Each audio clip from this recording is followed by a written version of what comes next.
Alors j'ai décidé aujourd'hui de vous faire une petite vidéo sur l'hypnose régressive quantique parce que c'est une pratique sur laquelle beaucoup de gens se posent des questions aujourd'hui. Donc j'ai décidé de vous parler de ma pratique, de ce qui se passe dans mes séances, de tout ce que j'ai pu observer pour vous expliquer un petit peu tout ce que c'est. Voilà. Donc l'hypnose régressive quantique, ou on dit aussi en anglais, on dit QHHT, donc je le dirai peut-être plusieurs fois dans la vidéo parce que c'est plus court. Donc QHHT, qu'est-ce que c'est? C'est une hypnose particulière lors de laquelle on va chercher des réponses aux questionnements actuels dans des vies antérieures ou dites antérieures, parce qu'on pourrait dire aussi qu'elles sont sur d'autres lignes du temps. Mais bon, ça c'est une autre question. Qu'est-ce qu'il se passe lors de ces séances? Il faut savoir que les séances de QHHT sont entièrement pilotées par votre conscience supérieure. Donc c'est votre conscience supérieure, dans toute son intelligence, qui va choisir exactement les moments qu'a vécu déjà votre âme, qui sont en relation avec vos problématiques actuelles. Et donc, c'est votre conscience supérieure qui pilote tout ça. La praticienne que vous allez voir ne fait que vous accompagner sur ce chemin de reconnaissance de vous-même, de votre être. Alors, qu'est-ce qui se passe, hein? Par exemple, pour vous donner des exemples pratiques, j'ai des personnes qui viennent me voir parce qu'elles manquent de confiance en elles. Et donc le moi supérieur, là dans ces cas-là, peut vous envoyer dans une autre vie où cette confiance a été profondément blessée. Le fait que cette ancienne vie soit reconnue, mise en lumière, va venir libérer également dans la vie actuelle. C'est en ça que l'hypnose est donc quantique. On agit sur un niveau, ça agit ensuite sur tous les niveaux de votre être. Donc qu'est-ce qui se passe? Comment ça se passe concrètement une séance? Donc vous arrivez, on va d'abord passer un long moment à discuter, environ 2 heures, lors desquelles je vais vraiment apprendre à vous connaître profondément, c'est-à-dire tout ce qui s'est passé déjà dans cette vie. Dans cette vie, quelles ont été les problématiques, qu'est-ce qui s'est passé de bien, de moins bien, qu'est-ce qui a été difficile, qu'est-ce qui a été facile. Ça me permet déjà de voir dans la globalité de la personne que vous êtes aujourd'hui. Et ensuite, on passe à la transe, donc vraiment la période de transe, l'hypnose pure, proprement dire. Et pendant ces 2 heures-là, on va partir en régression dans les vies antérieures. Donc pour regarder qui vous étiez ou ce que vous étiez avant ou sur une autre ligne du temps. Et ça va répondre déjà aussi à beaucoup d'interrogations.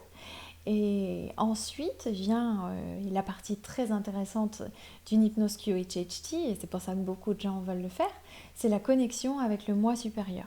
Votre moi supérieur a la réponse à toutes vos questions les plus existentielles. Donc en général, les gens qui viennent me voir viennent avec une liste petite ou plus grande de questions. Cette liste de questions se divise en 3 parties. Tout ce qui est le corps. Donc le corps, ça peut être les petits bobos ou les plus grandes douleurs ou des maladies, voilà, vraiment le corps. Ensuite, la deuxième partie de la liste, c'est tout ce qui est des questions relatives à votre vie personnelle et votre vie professionnelle. Et la troisième partie, c'est toutes les questions relatives à votre spiritualité. Donc, qui suis-je? Quelle est ma mission d'âme? Que désire mon âme? Voilà, que veut-elle me montrer aujourd'hui? Que veut-elle que je fasse, hein? Là, ça, c'est pour vous donner des exemples. Mais voilà, cette liste, elle se divise dans ces 3 parties. Et à partir de votre liste, je vais commencer ensuite à questionner votre moi supérieur qui va lui-même, à travers votre voix, et c'est en ça que cette hypnose est intéressante, parce que je pense aujourd'hui sincèrement que nous devons reprendre le pouvoir sur notre propre vie, ne pas se laisser dicter notre conduite par quelqu'un d'autre, ni par un autre maître ou un autre prophète que nous-mêmes. Et cette hypnose vous permet de reconnecter à cela, à votre sagesse, votre grande sagesse infinie. Et en cela, cette pratique est très intéressante et c'est pour ça aussi qu'elle a résonné en moi, parce que vous canalisez vous-même votre partie la plus divine. Donc c'est en ça que c'est vraiment super. Chacun devient son propre maître et chacun trouve en lui-même la réponse à ses questions les plus existentielles. Et donc ensuite, une fois que vous avez toutes les réponses à vos questions, vous pouvez améliorer votre vie selon ce que votre conscience supérieure vous aura dit de faire, vous aura proposé de faire. Évidemment, ce ne sont que des propositions. Vous pouvez en même temps recevoir le soin de votre énergie divine, de votre corps, de n'importe quel endroit où il y a un problème, lorsque c'est approprié. Là, c'est pareil, on ne peut pas promettre des miracles. Certaines personnes ont besoin de continuer à expérimenter cet inconfort jusqu'à ce qu'elles comprennent le message profond que le corps voulait exprimer. Donc voilà, ça c'est important de le savoir, de vraiment bien le comprendre et l'intégrer aussi. Je conseille également, avant de vouloir prétendre à faire de l'hypnose régressive quantique, d'avoir fait déjà son propre cheminement spirituel. C'est-à-dire de savoir déjà méditer, se calmer, laisser le mental de côté, recevoir ce qui vient, visualiser. Voilà, tout ça, c'est des choses qui favorisent la séance. Pour ce qui est d'une séance avec moi, j'envoie toujours un petit audio avant une séance de rencontre avec vos guides spirituels. Parce que ça aussi, je pense que c'est quelque chose qui est très bon, qu'il est très bon de reconnecter. Lors de cette hypnose, je vous mène à la rencontre de vos guides. Donc, lorsque vous arrivez chez moi, vous avez déjà eu une première expérience spirituelle, de rencontre avec les guides, de pouvoir parler, échanger avec eux, ou du moins recevoir leur énergie, ou recevoir leur amour. C'est vrai que ça dépend des gens, chacun reçoit ce qu'il doit recevoir. Mais c'est vrai que pour moi, c'est une condition quand même essentielle pour prendre un rendez-vous, c'est d'avoir d'abord cheminé personnellement et spirituellement. Et ce rendez-vous va ensuite venir finaliser en quelque sorte et répondre aux interrogations qui restaient, les questions auxquelles vous pensiez ne pas pouvoir répondre tout seul. Et là, c'est vraiment votre conscience supérieure qui va venir y répondre.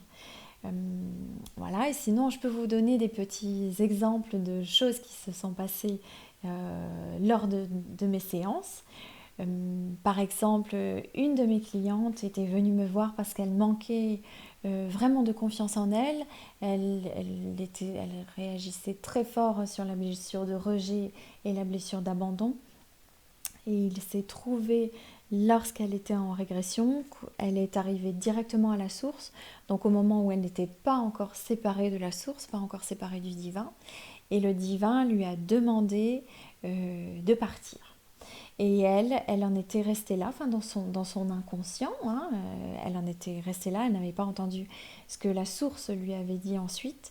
Et en fait, il se trouve que là, comme on était en hypnose, elle a pu entendre et avoir accès à ces autres informations que l'âme, sous forme un peu de trauma, avait oublié. Et la source lui avait demandé de partir à travers les autres mondes pour répandre sa lumière. Donc ça n'a été en aucun cas du rejet, c'était plutôt qu'elle avait été missionnée par la source. Et donc tout ça est venu guérir sa blessure de rejet. Elle a compris ensuite ce qu'elle faisait ici, elle a compris tout son cheminement d'âme, parce qu'elle est passée aussi par de nombreuses planètes. Mais c'est vrai qu'il y avait toujours chez elle, on a fait beaucoup de planètes avec elle, et lors de toutes ces planètes qu'elle visitait, elle les trouvait toujours moins bien que la source, forcément. Il y avait moins d'amour, moins de lumière, moins de légèreté. Mais c'est parce qu'elle n'avait pas compris, elle n'avait pas intégré que sa mission était d'aller répandre la lumière dans toutes ces planètes sur lesquelles elle s'était incarnée. Et aujourd'hui, elle est sur Terre, donc pour répandre sa jolie lumière sur Terre. Chose qu'aujourd'hui, maintenant, elle a bien compris et bien intégrée. Donc voilà, il peut se passer ce genre de choses. Donc ça, c'est une profonde guérison. Je peux vous parler d'un autre exemple, une cliente qui est venue me voir qui manquait elle aussi de confiance, un peu d'assurance. Le moi supérieur de cette personne a décidé de lui montrer une vie où elle était un homme habitant en Russie à l'époque de la Révolution. Et il était très très courageux, très engagé, il faisait beaucoup de choses, il imprimait des tracts, il faisait des réunions secrètes, il était tellement investi dans son rôle, dans cette mission. Il a été plusieurs fois arrêté, il s'en est toujours sorti, bon, jusqu'à la fin à être quand même fusillé, parce qu'il avait vraiment il gênait, hein, il dérangeait. Et le moi supérieur lui a montré cela pour qu'elle comprenne qu'elle avait énormément de courage, que son âme était très courageuse, capable de s'engager pour des causes qu'elle estimait elle-même justes et nobles.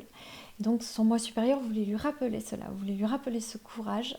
Et on a vu aussi lors de la même séance une autre vie où elle était une sorcière, bon, où elle a été aussi brûlée sur le bûcher. Et son moi supérieur, là, lui demandait, par rapport à cette vie-là, de se reconnecter à sa spiritualité. Et même d'en vivre. Il lui demandait de sortir un peu de son travail qu'elle faisait là, qui était plutôt un travail, un job alimentaire. Et il lui demandait vraiment d'utiliser ses dons et ses capacités et ses pouvoirs. Il lui disait qu'elle les avait tous en elle. Et c'est pour ça qu'il lui montrait cette vie où elle était très connectée à la nature, où elle savait parler intuitivement aux animaux, à la nature. Euh, voilà, donc le moi supérieur peut faire ça aussi. Reconnecter au savoir, à la sagesse, à la magie, ou dans son cas, à elle aussi, au courage. Euh, voilà, donc ça c'était pour cette séance. Il me vient un autre exemple dont je voulais vous parler aussi. Cette jeune femme était une jeune femme qui était un peu aussi bloquée dans sa vie, bon, comme beaucoup de personnes, hein, sans, voilà, sans entrevoir vraiment quoi faire après. C'est une jeune femme qui travaille de la maison, qui voit peu de gens, et elle, lors de sa vie antérieure, elle s'est vue habitant, enfin, sur probablement une autre planète. J'ai pensé que c'était une autre planète. Elle vivait avec un dragon. Elle aimait profondément ce dragon. Ils avaient une relation fusionnelle. Et avec son dragon, elle parcourait les mondes et les paysages. Elle expérimentait vraiment la liberté. Sauf que son dragon, à un moment donné, a été tué. Et à partir de ce moment-là, elle est restée enfermée là où elle vivait. Elle n'est plus sortie et elle s'est vraiment laissée mourir. Et le moi supérieur, lorsque j'en suis venue à la connexion au moi supérieur, le moi supérieur expliquait qu'il redoutait que dans cette vie-là, elle fasse pareil, c'est-à-dire qu'elle s'était mise en retrait, en repli sur elle-même. Et il ne voulait pas ça parce qu'il nous expliquait donc qu'elle avait déjà commis cette erreur. Et c'est pour ça qu'il lui a remontré cette erreur, enfin, si on veut, voilà, ce blocage, pour qu'elle ne continue pas dans ce sens. Il lui a demandé de sortir à nouveau, de revivre dehors, de déménager, même vraiment de retourner dans la société, hein, dans la civilisation. Voilà, c'était ce que son moi supérieur attendait d'elle. Donc le moi supérieur peut aussi vous dire très clairement ce qu'il attend de vous, ce que vous faites et qu'il n'estime pas sage. Mais tout ça dans le but évidemment de vous aider, tout ça dans le but de vous faire évoluer. Donc voilà, c'était les petits exemples que je voulais vous donner aujourd'hui pour vous montrer en quoi peut aider cette pratique. Elle peut aider sur vraiment tellement d'aspects de votre vie. J'ai décidé aussi de faire régulièrement des petites vidéos, de faire des sortes d'updates énergétiques, parce qu'à chaque fois, les consciences supérieures des gens remettent aussi des messages pour le collectif. Ils m'ont aussi déjà beaucoup parlé de la nouvelle Terre, dont on parle beaucoup dans le domaine spirituel. Donc tout ça, je mettrai tout ça dans une prochaine vidéo et régulièrement vous tenir informé de ce qui passe dans les séances et qui est le message pour tous. Voilà, donc retrouvez-moi bientôt pour des autres vidéos. À bientôt!